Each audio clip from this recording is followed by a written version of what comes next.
할렐루야, 주님을 찬양합니다. 우리 주님의 은혜와 평강이 넘치기를 빕니다. 예, 우리 한번 같이 읽어볼까요? 시작.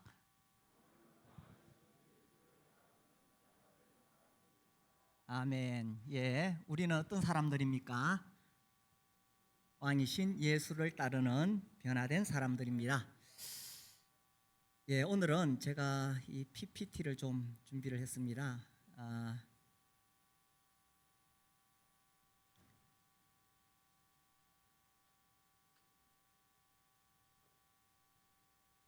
오늘 왕을 맞이할 준비하라 라는 제목으로 말씀을 전하고자 합니다.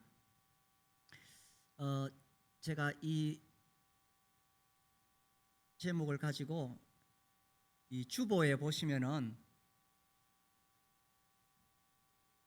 이렇게 소제목이 붙어 있습니다. 마지막 전쟁은 시작되었는가?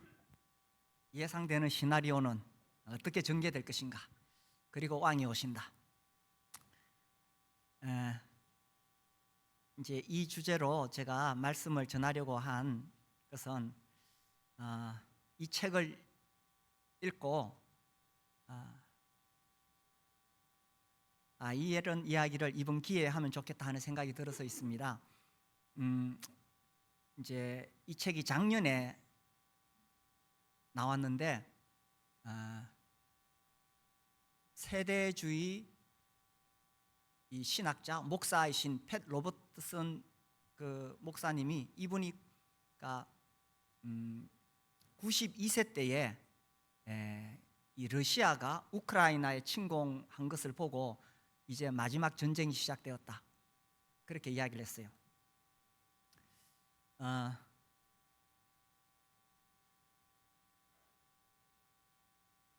그래서 이제 이게 이제 흥미로운 주제인데, 성경을 해석하는 관점에 언약주의와 세대주의 이렇게 있습니다. 근데 처음에는 이 둘이 굉장히 서로 대립과 갈등 관계였는데 지금은 굉장히 서로 많이 가까워졌어요. 근데 차이점이 뭐냐 하면은 성경을 우리가 읽을 때 기본적으로 글자 그대로 읽잖아요. 그대로 읽는데 예언에 관한 것을 어떻게 읽을 것인가 하는 거예요. 성경은 사실 예언에 관한 책입니다. 계속 예언이 나옵니다. 예언하시고 그대로 이루어지고 예언하시고 그대로 이루어지는데, 이제 마지막 남은 예언이 뭐냐 하면 예수님의 재림, 종말이죠. 예수님이 재림하실 때 마지막 전쟁이 일어나게 됩니다. 그 전쟁에 대해서도 예언이 상세하게 되어 있는데, 언약주의는 예언에 대해서는 상징적으로 해석을 해요. 근데 세대주의는 세대주의 해석의 가장 중요한 것이 문자적, 역사적 해석입니다. 그래서 예언에 관해서도 문자 그대로 해석을 합니다. 이제 그러다 보니까 이제 지금 돌아가는 이런 여러 정세가 성경의 종말에 관한 그런 예언과 이렇게 비슷하게 맞아 들어가기 시작한다는 거죠. 그래서 이제 이 세대주의는 성경을 문자 그대로 해석하면서 보니까 구약에 나오는 이스라엘과 신약의 교회, 문자 그대로 이스라엘은 이스라엘이고 교회는 교회다, 따로 해석을 해요. 근데 언약주의는 대체 신학이라 그래가지고 구약의 이스라엘이 신약의 교회로 대체되었다, 이렇게 말을 합니다. 그래서 이제 이런 부분에 좀 차이점이 있는데, 그건 신학자들이 고민할 문제이고, 아무튼 성경을 문자 그대로 읽었을 때에 예언에 관한 것도 우리가 있는 그대로 일어날 것이라고 그렇게 봅니다. 사실 이제 세대주의자들 중에서 이 종말에 관해서 많은 주장들을 하게 되고, 그러다 보니까 지나친 부분들이 많이 나와요. 또 오류를 범하기도 합니다. 우리나라에 있었던 그 과거의 다미 선교회, 그죠? 1992년도에 휴거가 일어난다 이렇게 해서 우리나라가 떠들썩했는데 불발되었잖아요. 지금도 제가 뭐 찾아보진 않았지만 유튜브에 아마도 이 종말에 관한 많은 그 영상들이 나와 있을 것입니다. 이참에 제가 부탁을 드리는데 제발 그런 유튜브 좀 보지 마세요. 특히 종말에 관한 거는 성경에 맞지 않는 게 너무 많습니다. 여기저기 막 짜깁기 한 건데 실제로 세대주의적인 학문적인 입장에서 보면은 이게 틀린 게 많아요. 저도 뭐 누가 책을 2권 줘가지고 이 세대 이게 마지막 종말에 관한 어떤 유명한 뭐 분이 썼다고 해서 쭉 읽어봤는데 이게 성경의 학문적인 입장에서 보면 세대주의를 잘 알지도 못하면서 여기저기 막 이렇게 가져와가지고 그런 책들도 많고 더군다나 그런 유튜브 너무 많습니다. 종말론뿐만 아니라 다른 부분도 유튜브 설교 보고 개인적으로 보는 거야 보시지만 그것도 단톡방에 올리고 이래 하지 말라고 제가 부탁을 드립니다. 그냥 성경 읽으세요. 그래서 특히 이 종말에 관해서 이런 부분들 이게 보지 마세요. 그냥 성경을 읽고 오늘 본문 말씀처럼 주님이 언제 오실지 모르니 깨어서 살아가는 것, 그게 중요한 겁니다. 그래서 이제 제가 관심을 가지게 된 것이 그 팻 로버트슨의 글을 읽으면서 야 이번 기회에 좀 이런 부분을 소개하면 좋겠다 하는 생각이 들어요. 성경에 특별히 이 예언에 관해서 집중적으로 나오고 있는 구약의 선지서들이 있죠. 호열, 아우요, 미나스 학승말, 소선지서, 그 다음에 이사야, 예레미야, 에스겔, 다니엘, 신약에서는 요한계시록이 있어요. 특히 요한계시록, 다니엘, 에스겔서에 보면 이 종말 전쟁에 관해서 아주 자세하게 설명이 나옵니다. 이 시간에 이걸 다 다룰 수는 없고 제가 이번 기회에 이 에스겔 한 부분을 다루면 좋겠다 해서 오늘 이제 말씀을 드리려고 해요. 그래서 이제 이 팻 로버트슨이 이제 전쟁이 시작되었다 하는데 정말 마지막 전쟁은 시작되었는가 한번 살펴보려고 합니다. 이분이 1988년에 미국의 대통령 후보로 나왔더라고요. 이렇게 이야기했습니다. 푸틴의 우크라이나 공격은 이스라엘 국가에 대한 더 큰 공격을 위한 준비 단계이다. 자, 이게 무슨 말이냐면 결국 마지막 전쟁은 이스라엘의 아마겟돈으로 모이게 돼 있습니다. 그래서 푸틴이 이제 그리로 가려고 우크라이나에 들어왔다. 그래서 이스라엘에 대한 공격은 결국 예언된 아마겟돈 전쟁으로 확장될 것이다. 이분이 이렇게 예언을 했는 거예요. 그래서 제가 그 기사가 실렸던 뉴스위크지를 찾아봤어요. 이건 22년도 2월 28일자에 이 은퇴한 팻 로버트슨 이분이 이때 92세였습니다. 그리고 이제 작년에 소천하셨어요. 이분이 말하기를 푸틴은 성경의 예언에 딱 들어맞는 행동을 하고 있다. 이 푸틴이 우크라이나로 갔죠. 그러나 그의 목표는 우크라이나가 아니라 궁극적으로 어디를 향해 가는 것이냐?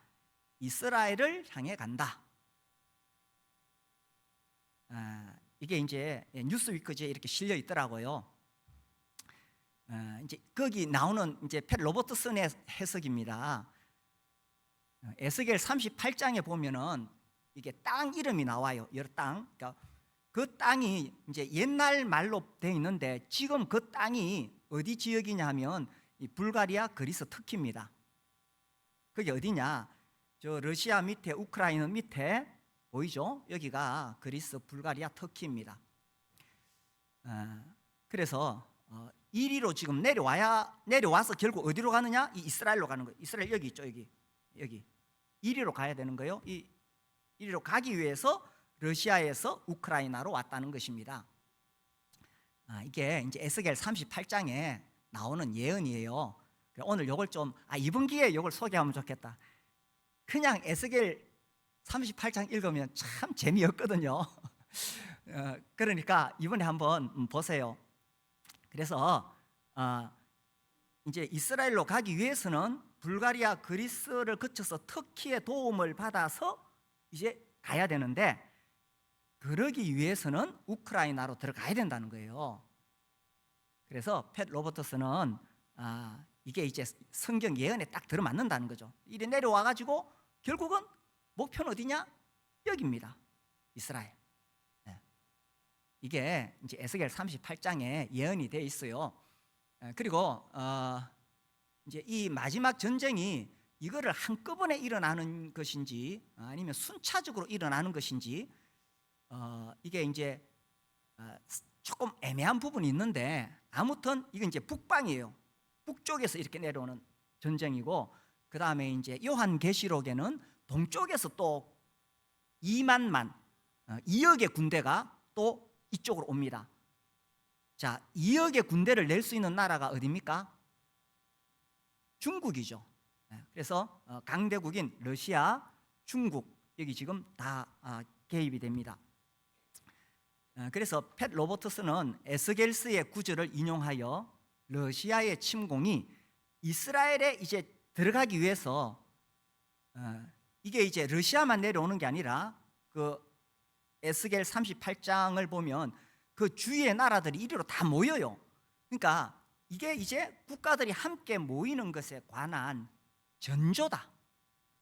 먼저는 이 이스라엘에 오기 위해서 누가 시작했느냐? 이제 푸틴이 시작했습니다. 이 전조다, 전조. 이제 나라들이 이리로 확 몰려들 것이다. 이렇게 이야기를 했는 거예요. 자, 그래서 이제 이쪽 북쪽에서 이렇게 내려오게 되고 함께 연합을 하게 되죠. 그리고 이렇게 여러 주위의 나라들이 이렇게 갑니다. 이렇게 모이는 것의 첫 전조다라는 것입니다.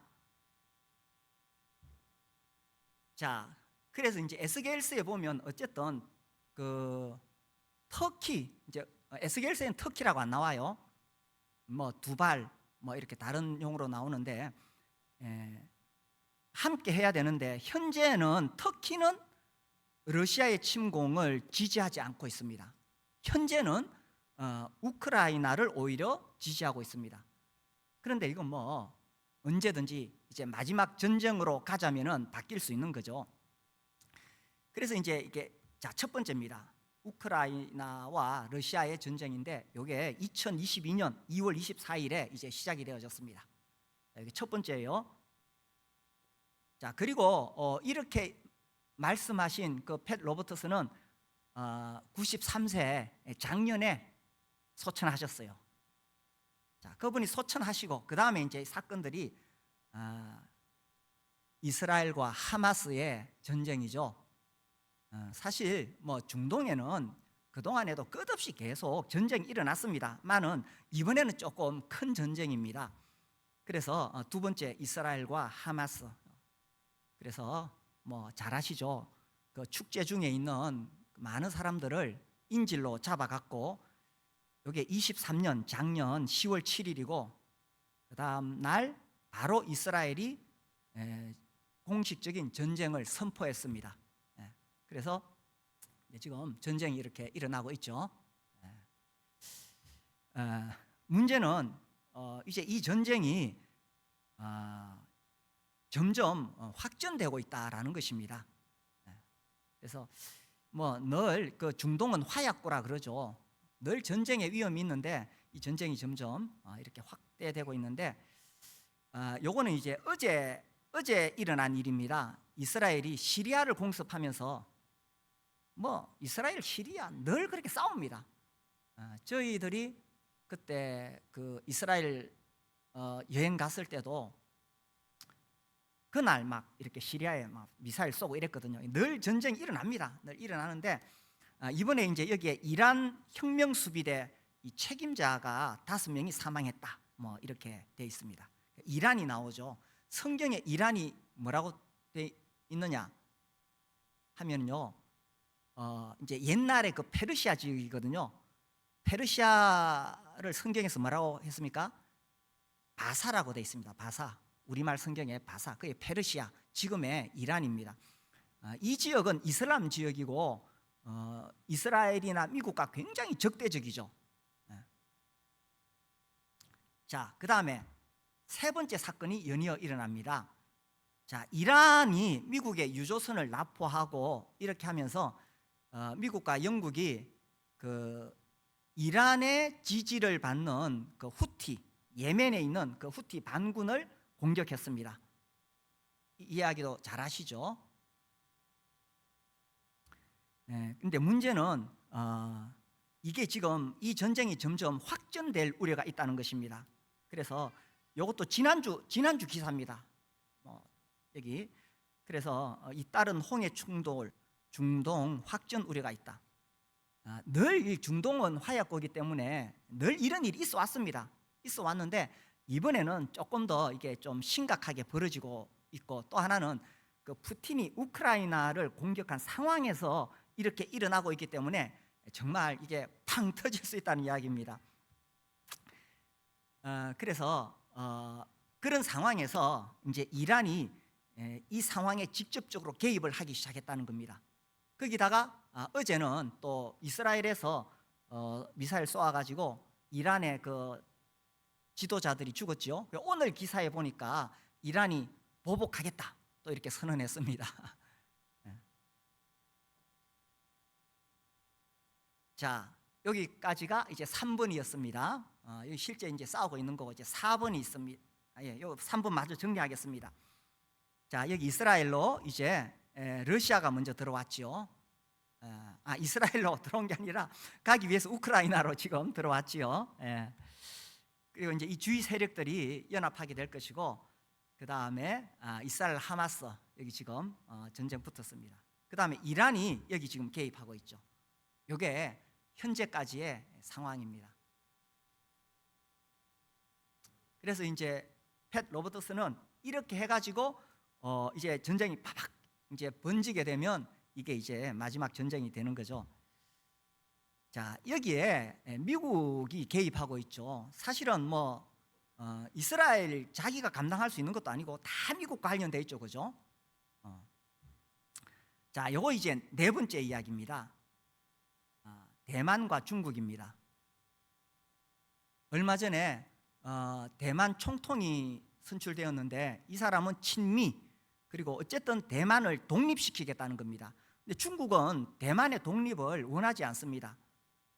이게 이제 올해 초에 시진핑 주석이 대만과 중국의 통일은 불가피하다, 가만 안 놔두겠다, 대만을 흡수하겠다 이렇게 공언했죠. 그런데 지금 대만의 독립을 주장하는 총통이 세워졌어요. 총리가 세워졌어요. 그러니까 이제 더 이 갈등이 심화되는 겁니다. 하여튼 뭐 미국에서는 그렇지만 우리는 대만의 독립을 지지하지 않는다 하고 한 발 물러났습니다. 이것도 지난주 기사입니다. 다 1월 14일 기사입니다. 그래서 만약에 미국이 대만의 독립을 지지하겠다 그러면 이게 이제 중국하고 맞붙겠다는 이야기거든요. 근데 지금 미국이 힘겨워요. 우크라이나 도와야 되지, 또 이스라엘 또 도와야 되지, 또 후티 반군하고 싸워야 되지. 대만 자기 힘으로 싸울 수 없습니다. 결국은 미국의 힘을 빌려야 되거든요. 그리고 이건 1월 17일 날 또 중국이 또 이야기했습니다. 대만 독립을 허용하지 않겠다, 통일하겠다 이렇게 이야기를 했습니다. 다 미국이 개입돼 있죠. 자, 제 5번째. 자, 북쪽에서 지금 계속 아주 위협적인 발언을 하고 있습니다. 그런데 이제 이런 상황에 대해서 미국의 전문가들이 1950년 이때 6.25가 일어났잖아요. 6.25 전쟁. 그 6.25 전쟁 이후로 지금 가장 한국이 위험하다. 우리는 별로 뭐 위험하다고 생각하지 않죠. 외국에서는 늘 우리나라 보고 전쟁 일어난다고 막 그러는데 우리는 뭐 끄떡없습니다. 불감증인지. 그래서 이제 이 미국의 전문가들은 북쪽에서 전쟁을 하겠다고 결정을 내렸을 가능성이 있다 이렇게 나옵니다. 이제 또 문제는 우발적인 핵 전쟁이 일어날 수 있다라는 거죠. 뭐 이렇게 서로 대치하고 있다가 뭐 안 되겠다 싶으면 핵을 쏘을 수도 있다는 거죠. 우리나라 군사력이 뭐 세계 5위인데 북한은 36위죠. 어제 그 기사가 나왔죠. 그런데 우리가 왜 이렇게 쩔쩔매느냐? 핵 때문에 그런 거잖아요. 그래서 이제 북한이 이렇게 하다가 여차하면 우발적으로 핵을 쏠 수도 있다는 겁니다. 자, 그리고 이제 얼마 전에 계속 이렇게 이야기했습니다. 1월 16일자 제1적대국 전쟁이 일어나면 남쪽을 완전히 점령하겠다. 그리고 미국은 이런 그 북쪽의 위협적인 말들이 그냥 말이 아니라 심각하게 좀 봐야 된다라는 겁니다. 뭐 우리는 뭐 그렇게 심각하게 안 봅니다. 아이고 뭐 우선 북쪽 체제가 지금 불안하니까 내부 결속을 위해서 이렇게 하는 거다 그렇게 보는데 미국의 전문가들은 이게 심각하다 이렇게 이야기를 하고 있습니다. 자, 여기도 결국 전쟁이 일어나면 미국이 우리를 어떻게 하느냐에 달려 있습니다. 그렇죠? 다 여기 지금 5군데 다 미국과 관련이 되어 있습니다. 자, 여기까지가 이제 일어나는 상황이고 아까 펠 로버트슨이 왜 그런 말을 했느냐 이제 에스겔을 살펴보려고 합니다. 이제 만약에 마지막 전쟁이 일어나면 어떤 식으로 전개될 것이냐 이게 이제 다니엘서와 특별히 에스겔, 요한계시록 그 외 많은 그 성경에서 예언을 다 다루고 있는데 오늘은 이 부분만 살펴보려고 합니다.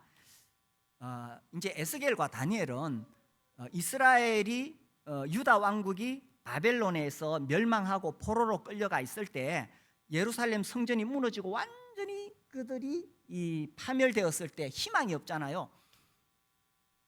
그때에 이제 하나님께서 이스라엘을 회복시키실 것을 이 예언자들이 예언을 했습니다. 나라가 망했는데도 박살났는데 포로로 다 끌려가고 아무것도 없는데 그러나 하나님께서 마지막 때에 이스라엘 나라를 회복시킬 것이다. 요걸 이제 언약주의에서는 교회가 바로 이제 영적인 이스라엘이다 이렇게 해석을 하고 세대주의 쪽에서는 아니다. 이스라엘은 이스라엘이다. 이렇게 문자 그대로 해석해요. 근데 과연 1948년도에 이스라엘이 나라를 회복했어요. 그래서 바벨론 포로로 끌려가 있다가 다시 돌아왔다가 거기서 AD 70년에 로마에 의해서 완전히 또 박살나거든요. 다 흩어져버려요. AD 70년 2000년 동안 나라를 잃었다가 그 1차 세계대전, 2차 세계대전 그때 영국의 도움을 받아서 다시 나라를 회복했잖아요. 돌아와서 보니까 그 지역에 다른 아랍인들이 살고 있어. 그게 계속 갈등이 되는 거예요. 그게 지금 중동의 갈등인 겁니다. 2000년 동안 나라를 잃었다가 다시 돌아와서 이거 우리 조상들이 하나님으로부터 받은 땅이다. 이스라엘은 그렇게 주장하는 거예요. 그러니까 아랍 쪽에서 아니 너가 2000년 동안 이 땅이 없었잖아. 우리가 여기 살고 있었다. 그래서 이름도 팔레스타인이 어디서 나왔냐 하면 블레셋에서 나온 거예요. 블레셋. 그래서 사실은 이 이스라엘이라는 이름을 없애고 블레셋의 땅이다 본래. 그래서 팔레스타인 나오는 거예요. 지금 계속 그것 때문에 서로 싸우고 있는 중이거든요. 그런데 이제 그들이 다 흩어지고 나라도 망하고 아무것도 없는데 예언자들은 예언했습니다. 그들이 영적으로 민족적으로 회복될 것이다. 이게 에스겔 37장입니다. 근데 1948년도 우리나라와 같은 해에 제가 말이 자꾸 빨라지죠. 조금 오늘 길어질 것 같아가지고 숨 좀 돌리고 이게 놀라운 거예요.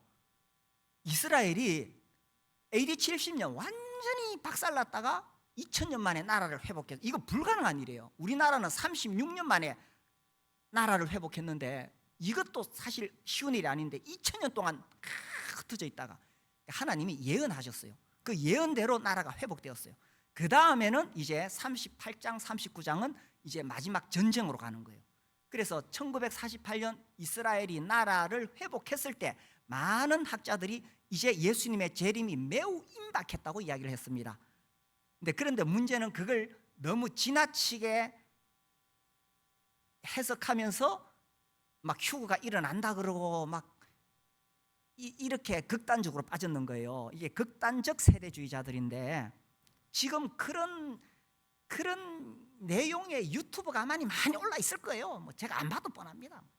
그런 거 절대 보지 마세요. 자, 아무튼 이스라엘이 나라를 회복하고 마지막 전쟁에 관한 예상되는 시나리오는 이렇습니다. 여호와의 말씀이 내게 임하여 이르시되 인자야, 요 에스겔을 보고 말한 겁니다. 에스겔아, 너는 마곡 땅에 있는, 요 마곡 땅이 아까 지도에서 봤던 그 북쪽 이쪽입니다. 있는 로스 메색 두발 왕. 로스는 뭐 러시아, 메색은 모스코바, 두발은 토블리코, 그 러시아에 있는 큰 도시 이름입니다. 뭐 그렇게 보는데 지금은 로스는 이게 지명이 아니라 어떤 그 우두머리, 메색과 두발의 어떤 그 지도자를 말한다. 그 글자가 이제 그렇게 보고 있습니다. 그래서 로스, 메색, 두발이라고 되어 있는데 이게 이제 로스는 우두머리다. 그다음 메색과 두발이 이 터키와 소아시아 지역입니다. 현재는 이 터키가 푸틴에 합류하지 않고 있습니다. 그들의 이제 그 왕, 곡이라는 왕, 아마 마지막 때는 뭐 이제 이 곡이 완전히 그 세력을 연합하겠죠. 이제 로버트스는 지금 이 사람을 푸틴으로 보고 있는 거예요. 뭐 그럴 수도 있고 아닐 수도 있는 거죠. 자, 그래서 내가 너를 대적하여 너를 돌이켜 갈고리로 네 아가리를 꿰고 너와 말과 기마병 곧 네 온 군대를 끌어내되, 이 끌어낸다는 게 중요해요. 그래서 푸틴이 자기가 전쟁을 하고 싶어서 한 게 아니라 하나님께서 끌어내리셨다. 이게 3차 전쟁으로 가게 되면 그렇게 되는 거고, 어쨌든 마지막에는 그쪽에 그 세력들을 끌어온다고 되어 있습니다. 그래서 이쪽으로 이스라엘로 모인다는 거예요. 여기로 이렇게 모인다는 겁니다. 지금은 이제 이란이 또 여기 설설 지금 합류하고 있죠. 자, 끌어낸다. 자, 그들과 함께한 방패와 투구를 갖춘 바사, 구스, 붓, 고멜. 바사가 페르시아, 지금의 이란이죠. 그 다음에 구스는 뭐 에티오피아, 붓, 리비아, 고멜, 아르메니아. 거의 그쪽 지역을 말합니다. 지금에 있는 나라들. 그 모든 때와 북쪽 끝에 도갈마, 여기가 터키와 아르메니아 지역. 그쪽에 있는 그 모든 때 곧 많은 백성의 무리를 너와 함께 끌어내리라. 끌어내서 여기 있는 여러 나라들이 이리로 가가지고 이제 마지막 전쟁이 일어난다는 겁니다. 자, 먼저 러시아가 시작했기 때문에 로버트스는 시작이 되었다. 뭐 이렇게 말을 하고 있는데 이제 결국은 터키도 합류하고 붓, 그 다음에 뭐 이쪽 구스 다 이렇게 합류할 것이다. 이렇게 보는 거죠. 자, 이게 언제 일어나느냐? 요게 이제 마지막 때에 일어날 사건들입니다. 마지막에 이 도표는 제가 뭐 몇 번 프린트해서 성도들에게 나눠드렸습니다. 자, 먼저는 휴거가 일어납니다. 공중에서 우리가 예수님을 만나게 됩니다. 그래서 공중에서 만나서 다시 예수님과 함께 지상으로 내려오는데 우리가 휴거되어서 내려올 때까지 요때가 7년이 걸립니다. 7년. 요의 7년이 다니엘의 70일의 중에 70번째 일에 그 7년입니다. 요 7년은 아직 역사 속에서 이루어지지 않았어요. 69일에까지는 이루어졌어요. 그 69일에가 뭐냐 하면 예수님이 오셔서 십자가에서 우리 죄를 위해 죽으신다. 다니엘서 9장에 보면 그것이 딱 예언이 되어 있습니다. 그 예언 그대로 이루어졌거든요. 그리고 마지막 한 일에 7년이 남았는데 그게 이제 이 마지막 때 딱 이루어지는 거예요. 그래서 이제 이런 부분들을 보면 예언이 문자 그대로 이루어지고 있다는 것을 우리가 알 수가 있습니다. 자, 그 7년 동안에 어떻게 되느냐? 우리는 휴거되어서 하늘에서 그리스도의 심판대와 어린 양의 혼인잔치에 들어가게 됩니다. 휴거된 사람들. 누가 휴거되느냐? 구원받은 사람이 휴거됩니다. 근데 땅에서는 이 7년 동안 환난, 전쟁이 일어납니다. 그리고 하늘에서 계속 재앙이 내리는데 요 자세한 설명은 요한계시록 16장에서 18장 사이에 나옵니다.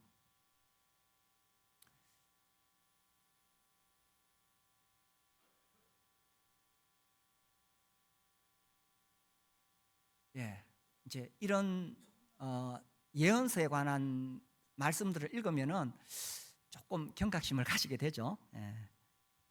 자, 그래서 이 마지막 전쟁이 이제 이게 조금 명확하지 않은 부분이 있어서 이게 한꺼번에 아까 북쪽에서 내려온 전쟁, 동쪽에서 내려온 것, 뭐 이런 것들이 한꺼번에 터질지, 그리고 이제 그 안에 적그리스도가 이제 나타나게 되는데 한꺼번에 터질지 아니면 순차적으로 뭐 일단 북쪽에서 내려와서 5차 중동 전쟁, 그 다음에 6차 중동 전쟁 뭐 이런 식으로 터질지 그런 부분은 약간의 애매한 부분이 있는데 중요한 것은 어쨌든 이 전쟁이 마지막에 황 터지는 것은 이제 7년 환란, 아마 그 중반기를 넘어가면서라고 그렇게 봅니다.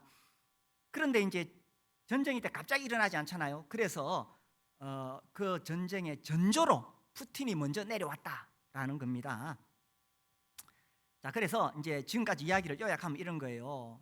자, 이스라엘을 둘러싸고 그죠? 이렇게 푸틴이 먼저 시작을 했고 이스라엘에서 전쟁이 터지고 있고 이란이 개입하고 있다. 이란, 페르시아 있죠. 이게 이제 현재까지 이렇게 제가 말씀드린 에스겔의 상황입니다. 자, 그러면 그렇게 여러 나라에서 이스라엘로 확 모였을 때 이스라엘이 어떻게 감당하느냐? 미국도 감당을 못합니다. 아마 그 전에 미국은 뭐 전력을 다 소실했을지 모르죠.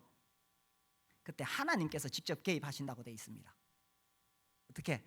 지진으로, 거기 모여 있는 여러 나라의 군대들을 지진으로 내가 질투와 맹렬한 노여움으로 말하였거니와 그날에 큰 지진이 이스라엘 땅에 일어나서 모든 산이 무너지며 절벽이 떨어지며 모든 성벽이 땅에 무너지라. 하나님이 직접 개입하시겠다는 겁니다. 이게 에스겔 38장 이제 뒷부분에 이 군대들을 향해서 하나님께서 예언하신 것입니다. 그래서 우리는 성경을 문자 그대로 믿기 때문에 실제로 이런 일이 일어날 것이라고 믿습니다. 하나님 말씀하셨죠. 주 여호와의 말씀이니라. 이거 뭐 소크라테스가 말한 거 아닙니다. 주 여호와의 말씀이니라. 그렇죠? 붓다가 말한 것도 아니고 주 여호와의 말씀이니라. 내가 또 전염병과 피로 그를 심판하며 쏟아지는 폭우와 큰 우박덩이와 불과 유황으로 그와 그 모든 나라 무리와 그와 함께 있는 많은 백성에게 비를 내리듯 하리라. 그래서 이제 그 세계의 전력들이 다 그 이스라엘 아마겟돈 머깃도 골짜기로 모이게 되는데 하나님께서 직접 개입하시겠다라는 것입니다. 그때 뭐 저희가 참 주님 은혜로 또 저희들을 후원하시는 분들 은혜로 이 이스라엘 이제 성지순례라고 하죠. 거기 가서 이 머깃도 골짜기 아마겟돈입니다. 그때 찍은 사진은 아니고 굉장히 넓은 평원입니다. 여기에 이제 그 군대들이 모이게 되고 여기서 하나님께서 직접 개입하십니다. 그 군대를 이스라엘이 감당할 수 없죠. 미국이 감당할 수 없는데 하나님이 직접 개입하십니다. 우리 읽어볼까요? 시작.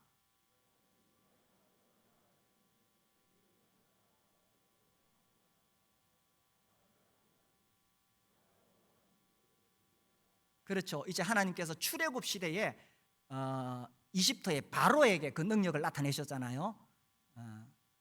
그와 같이 지금은 직접 세계 열방에 하나님의 권능을 직접 이날에 나타내시겠다는 것입니다. 그리고 이제 왕이 오십니다. 이제 요한계시록에 보면 일곱 인, 일곱 나팔, 일곱 대접의 재앙이 있습니다.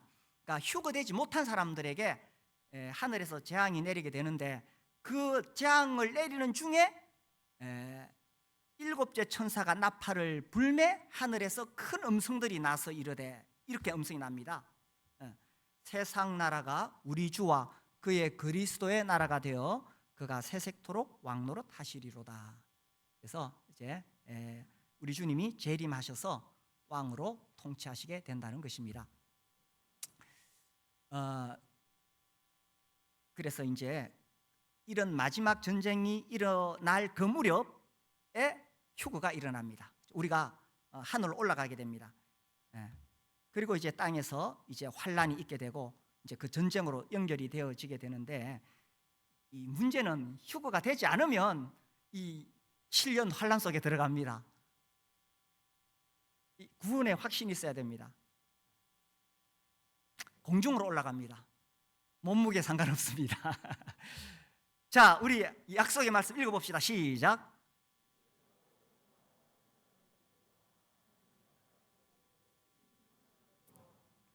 예, 나팔 소리가 울려날 것입니다. 그죠? 나팔 소리가 울려나고 우리 주님이 하늘로부터 친히 내려오실 때, 다음 읽읍시다. 시작.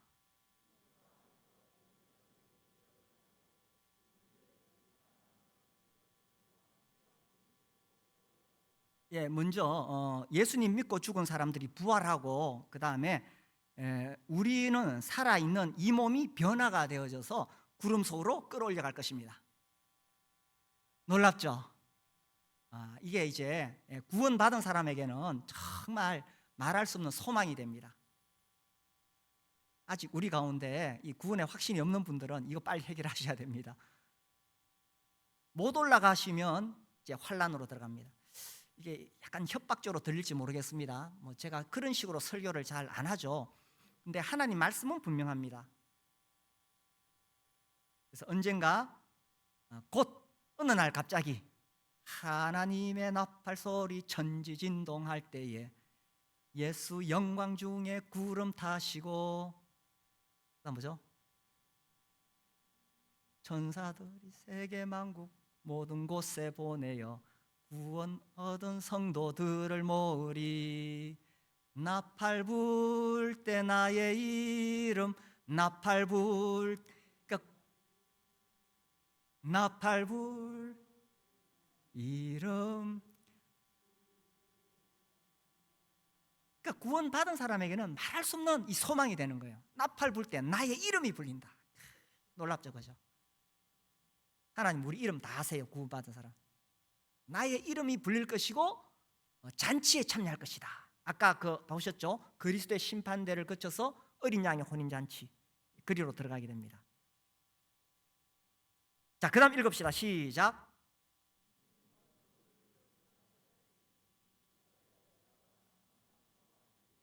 예, 나팔 불 때 나의 이름. 제가 오면 갑자기 가사가 생각이 잘 안 나가지고. 나팔 불 때 나의 이름. 나팔 불 때 나의 이름 부를 때에 잔치 참여하겠네. 예수님의 다시 오심에 대해서 소망을 잃어버린 시대에 우리가 살고 있습니다. 그냥 이 땅에서 너무 바쁘게 살고 있는데 우리 주님이 곧 오실 것입니다. 자, 예수님의 초림 2000년 전에 오셨는데, 그때 이 선지자 미가는 예수님 오시기 700년 전에 베들레헴에 오실 거라고 예언했고요, 선지자 사가랴는 예수님 오시기 400년 전에 나귀를 타고 입성하신다고 예언했어요. 이런 예언들이 약 109가지가 되는데, 그러니까 예수님이 초림 2000년 전에 오신 그 초림에 대한 예언이 문자 그대로 이루어졌습니다. 문자 그대로. 예수님이 다시 오신다는 그 예언도 상징으로 이루어질까요? 문자 그대로 이루어질까요? 문자 그대로 이루어집니다. 하나님의 나팔 소리 울리고 문자 그대로. 초림에 대한 예언보다 재림에 대한 예언이 2배 이상 많다고 이야기합니다. 그러니 예수님이 이 땅에 인간의 몸을 입고 오실 것에 대한 그 예언이 문자 그대로 이루어진 것처럼, 아니 2배 이상으로 예수님이 다시 오신다는 그 예언도 문자 그대로 이루어진다는 것입니다. 놀랍죠? 놀랍죠? 성경은 예언을 말하고 있습니다. 그러므로 우리가 어떻게 되냐? 시작. 보라, 내가 도둑같이 오리니 누구든지 깨어 자기 옷을 지켜 벌거벗고 다니지 아니하며 자기의 부끄러움을 보이지 아니하는 자는 복이 있도다. 벌거벗고 있다가 도둑이 오늘 저녁 11시 57분에 너희 집에 도둑질하러 갈 거야, 그렇게 말 안 하죠. 어느 날 갑자기 옵니다. 그와 같이 어느 날 갑자기 도둑같이 오신다고 성경에 여러 번 되어 있습니다. 표현이. 우리는 도둑 그러면 나쁜 놈이라고 생각하는데 그런 표현을 여러 번 쓰고 있어요. 도둑같이 오겠다고 하셨어요. 우리 청소년들 구원받아야 됩니다. 도둑같이 오늘 밤에 오실 수도 있습니다. 오늘 밤에 오시면 너무 좋겠어. 구원받은 사람에게는. 그래서 벌거벗고 있다가 갑자기 누가 쓱 들어오면 얼마나 부끄러워요.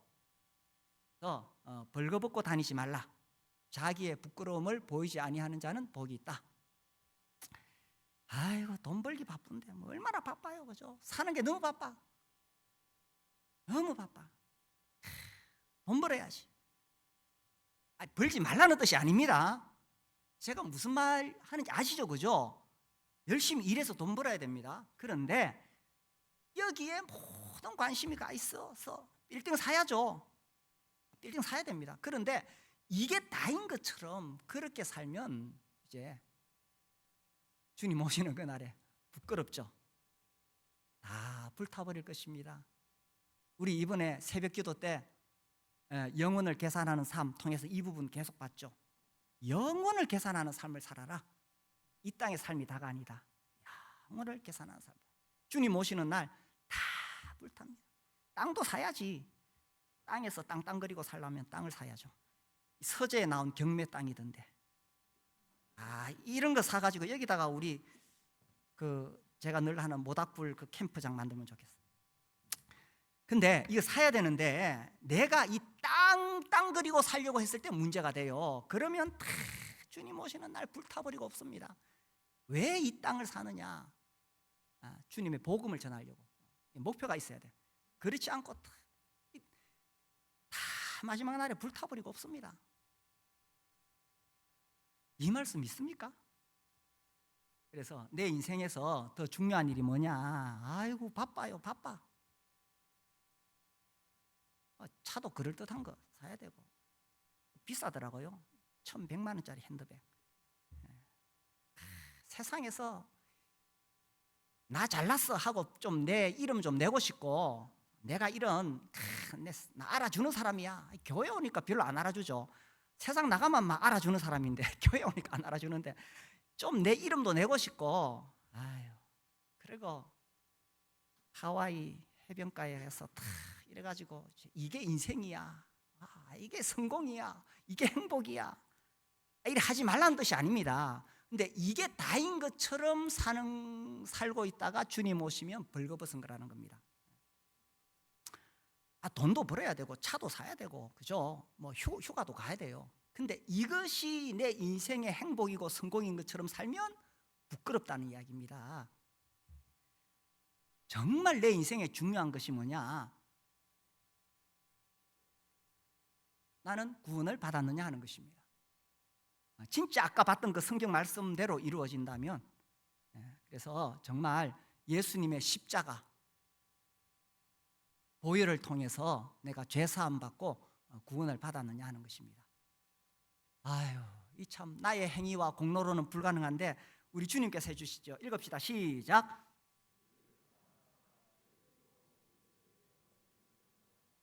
우리를 구원해 주셨습니다. 예수님의 피를 믿으면 우리가 구원받을 수 있습니다. 우리 인생에 정말 중요한 게 뭐냐? 결국 교회죠. 교회. 구원받은 사람들 모여있는 교회. 그리고 내 남은 삶 동안에 뭐가 가장 중요하냐? 영혼 구원하여 제자 삼는 것입니다. 우리의 사명은 왕이신 예수께로 사람들을 이끄는 거죠. 전도 어렵지 않습니다. 이렇게 하면 됩니다. 내가 성경 잘 몰라도 이렇게 말하면 됩니다. 이렇게 말하면 됩니다. 그래서 올해는 우리가 왕이신 예수님께 사람들을 인도하는 것, 이것이 우리의 사명이죠. 관계를 맺고 복음을 전하고 변화시키고 그도 복음 전하는 사람이 될 수 있도록, 그래서 우리가 왕이신 예수를 따르는 변화된 사람들이 되는 것, 이렇게 살다가 예수님 만나는 겁니다. 뭐 인생 복잡하지 않습니다. 그렇죠?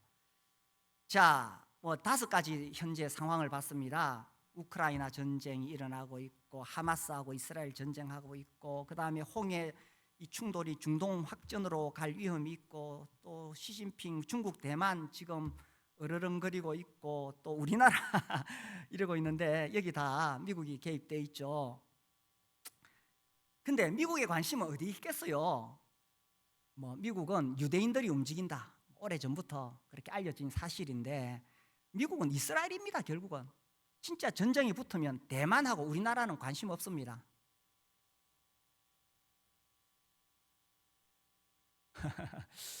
근데 이제 이 시사 전문 예언에 대해서 연구하시는 분들은 어쨌든 미국의 전력을 분산시키는 것이 목표다. 러시아 쪽에서는 그러려면 동시다발적으로 전쟁을 터뜨려야 됩니다. 그래서 미국의 전력이 분산되도록 그렇게 해야 이제 자기들이 집중적으로 이스라엘에 가거든요. 분산되는 게 어디냐? 서독, 동독이었는데 거기는 지금 통일이 됐죠. 우리나라도 진짜 통일돼야 됩니다. 만약에 이 통일은 자유민주주의 통일이 돼야 됩니다. 북한 위주의 통일이 되면 아시죠? 공산주의는 기독교를 어쨌든 말살합니다. 사회주의의 극치가 공산주의잖아요. 무조건 교회를 박해합니다. 북한 상황 잘 아시잖아요. 우리가 자유민주주의를 지켜야 될 이유가 여기 있는 거예요. 아무튼 미국은 전력이 분산되기 때문에 이 동시다발적으로 전쟁을 일으킬 것이다, 뭐 그렇게 이야기하는데 저도 거기에 동감이 됩니다. 자, 근데 이게 이제 제가 진짜 하고 싶은 이야기예요. 이제 이런 이야기에 우리가 보는데 여기에 너무 관심 뺏기지 마세요. 보기는 보세요. 이런 식으로 에스겔 38장이 이루어질 수 있겠다 보시는데, 여기에 초점 두지 마시고 결국 우리의 초점 어디 있습니까? 이 중동 상황이 변화돼서 종말이 오는 것이 아니라 우리의 관심은 하나님의 말씀에 있습니다. 우리 한번 읽어봅시다. 시작. 보라, 내가 속히 오리니 내가 줄 상이 내게 있어 각 사람에게 그가 행한 대로 갚아주리라. 하나님 말씀에 있는데 예수님이 언제 오시느냐? 속히 오신다고 되어 있어요. 이 말씀 하신 지 벌써 2000년이 지났습니다만은 언제라도 오실 수 있다는 뜻입니다. 속히 오시리. 오늘 밤에 오실까요? 하나님의 나팔 소리 오늘 밤에 울릴까요? 이 구름이 확 아름답게 떠가는 걸 보면은 주님이 저런 식으로 구름 타고 오실까? 이게 우리의 소망이잖아요. 그래서 이게 지난 특세 때 우리 했죠. 영혼을 계산하는 삶. 오직 너희를 위하여 보물을 하늘에 쌓아두라. 하늘에 이렇게 막 쌓아두라. 아이고, 이 사람 정말 많이 쌓았네. 하늘에 쌓아두라. 그래서 요한계시록 주님이 이 왕으로 오십니다. 자, 읽어봅시다. 시작. 그 옷과 그 다리에 이름을 쓴 것이 있으니 만왕의 왕이요 만주의 주라 하였더라. 성경은 민주주의, 사회주의 이런 거 아닙니다. 자본주의 이런 거 아닙니다. 성경은 왕국을 이야기합니다.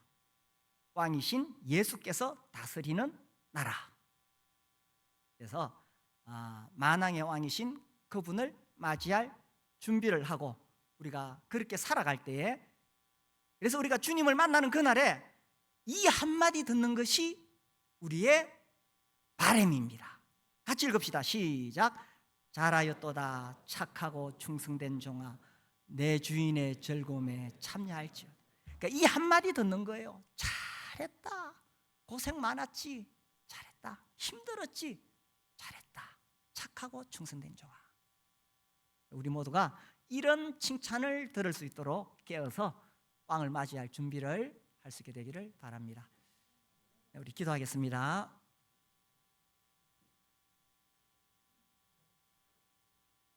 지금 주님이